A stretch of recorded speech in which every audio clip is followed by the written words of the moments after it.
இந்த மலராவது உங்கள் மனோகரி கொடுத்ததாக இருக்கட்டும், பெற்றுக் கொள்ளுங்கள். மலரா? ஆம், மலராத உங்கள் இதயத்தை மலர வைக்க, அதில் மனோகரி என்னும் மனம் பரப்ப.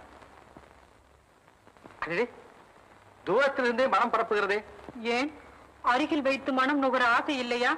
சாரதா, இவ்வளவு நேரம் என்னிடம் காட்டிய அன்பெல்லாம் போலி என்று எனக்கு புரிகிறது. இந்த மனோகரி எப்போதும் போல் தனியாகவே கிடந்து சாகட்டும். அழாதே மனோகரி, என்னை அப்படி தவறாக எண்ணி விட்டாயா?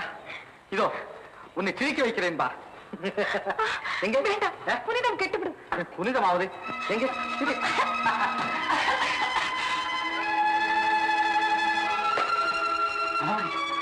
மனோகரி, என்ன இது விளையாட்டு? மனோகரி, மனோகரி.